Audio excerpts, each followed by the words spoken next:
Hello,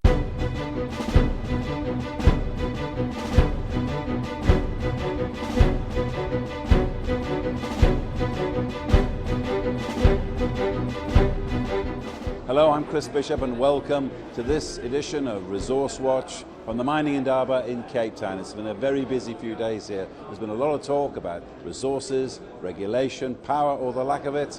There have been scores of CEOs here from across the mining world, including Mike Schmidt, the CEO of African Rainbow Minerals, who I caught up with. One of the big issues that's been discussed at this Mining Indaba is power, or the lack of it for most mines. How has it affected your operations? Chris, we have not been affected from the power usage. We have secured a deal with Eskom 2 years ago, whereby our smelters, we pull them down from what we call a conventional tap down to a tap 1, and that the energy we save there, we can wheel that to our operations. So up until today, that's what's been happening, is where our smelters pull that down on a tap, but our operations have not been affected. You would also appreciate that because our operations are by and large mechanized and open pittable, our dependency is really not so much on the power but more diesel, and so to that extent we're not huge consumers of electricity in many of our operations. In his speech, the mining minister, Nwacho Ramatlhodi, he mentioned a lot of things. He mentioned how mining and oil and gas is going to be split in the legislation. It's going to be 26% for mining, 30% maybe for oil and gas. A lot of people here felt that it showed a lot of reassurance for investors. How do you see it? Because we've been very impressed with the current minister and the way he's presented and articulated himself, and the way he's approached towards government. We think is a breath of fresh air surely needed, and I have no doubt that he will continue to demonstrate that to the broader investment public going forward. Well, the analysts I've talked to say that the MPRDA legislation that's going through Parliament at the moment should be tied up, done and dusted now to create that certainty for miners. What do you say? I think one of the comments he's made, Chris, is that we need to respect law and the rule of law and the public involvement. And I think that's what he's demonstrated, and particularly our president, to say that constitutionally these things have to go back. They were not well deliberated in a time, and I think again that what that indicates, it indicates the resilience of our government in terms of the democracy, in terms of participation and upholding the rule of law. So I see that as a positive and a constructive approach. What's the feeling you're getting from foreign investors here at the Mining Indaba? Chris, notwithstanding the cycle and the commodity downturn, the feeling I get is investing into Africa per se as an emerging continent, and particularly in countries which demonstrate their ability to uphold the law and issue that fiscal regulatory environment, is that it's been very positively received. And albeit that there's a huge sense of caution on these upswing, or waiting for the upswing. But as long as an operation can prove that it's viable, it's sustainable, we know that price volatility and fluctuations occur all the time. So as long as you're well positioned, sustainable in an environment with a good regulatory environment, supported by government, there's no need for concern. And speaking about prices, commodity prices of coal and copper that you're involved in have been dropping in recent months, and there seems like no end to it. How are you facing the future? Yeah, I'm not sure whether we've seen the bottom of this. And I hope what I try to demonstrate, that none of us like this, but it's something we have to face. That is our job. And from a strategic point of view, we position the company in the likely or unlikely event that these things do fluctuate, and we have to we make sure that we can navigate through this and that we can come out in a strong, sustainable position. Most mining companies I've spoken to here are trying to cut costs as commodity prices fall. How likely is it that African Rainbow Minerals will be cutting costs and possibly jobs?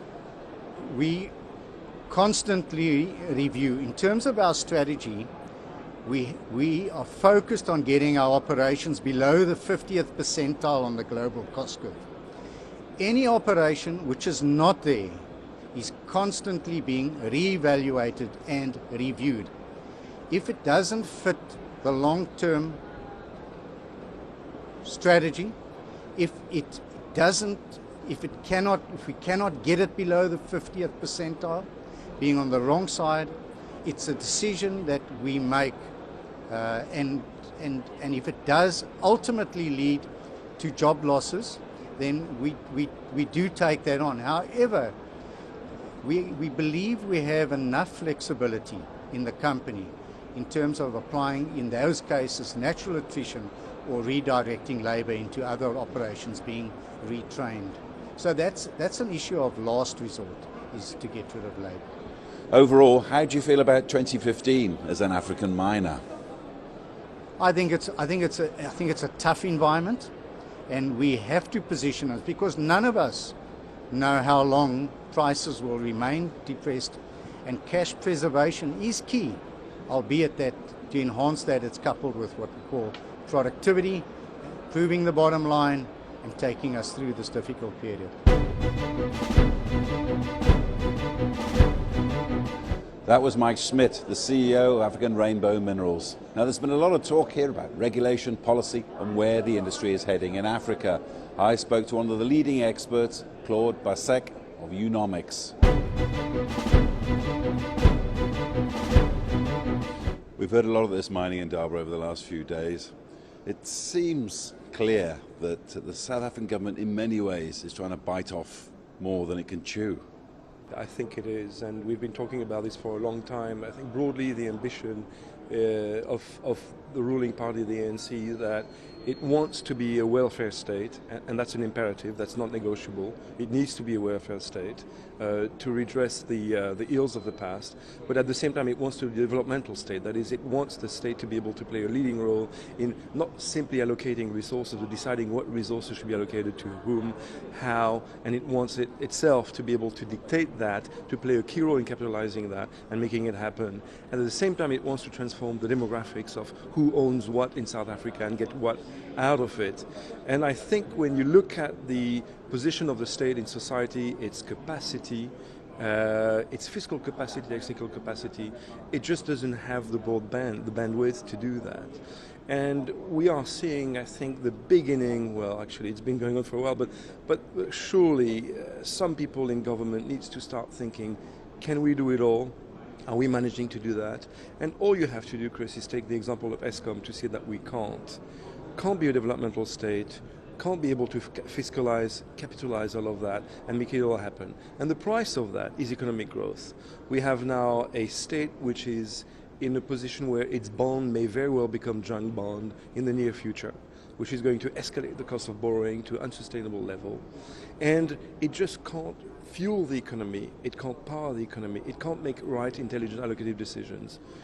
Something has to give, growth is giving, fiscal position is giving, and I think it's time for the thinkers within government and the ruling party to really look at the growth performance of the country. Not the ideas, but the effectiveness of the ideas, however good or however bad they are, and to say, how long can we last like that? For how many more years can South Africa grow at 1.5, 2%, create unemployment, which then has an impact on social stability and social capital, and what it does to the private sector? You mentioned power, or the lack thereof. The head of Harmony was telling me only yesterday that power cuts cost them 50 kilograms worth of gold, worth nearly $2 million in one quarter. How much worse could this get during 2015? Look, the figures out of Eskom are becoming very concerning. We've talked to people, they tell us that the state of a vast majority of the coal power plants across the country is disastrous.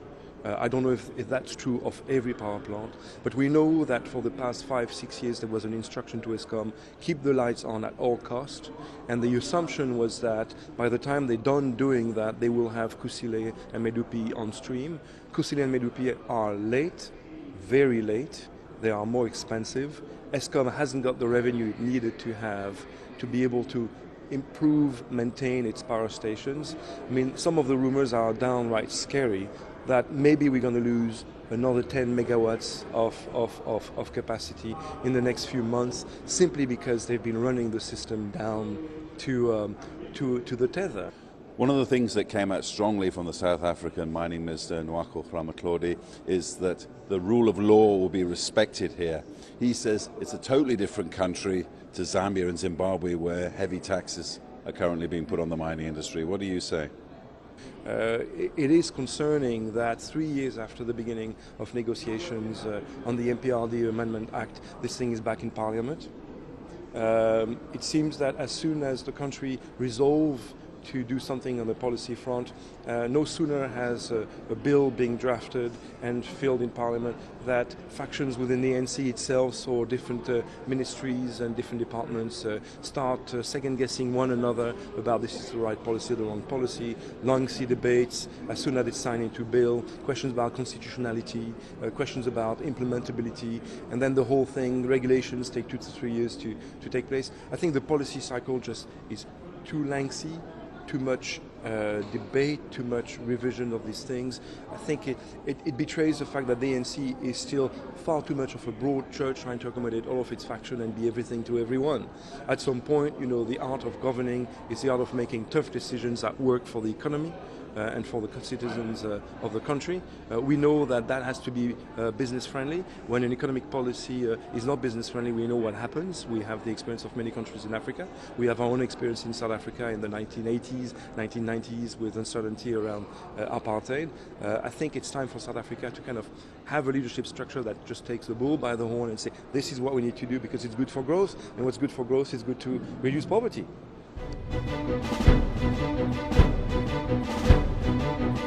I'm afraid that's all we've got time for this edition of Resource Watch. Thank you for being with us. It's been a fascinating mining Indaba with plenty of food for thought. For now, from me, Chris Bishop in Cape Town, it's goodbye.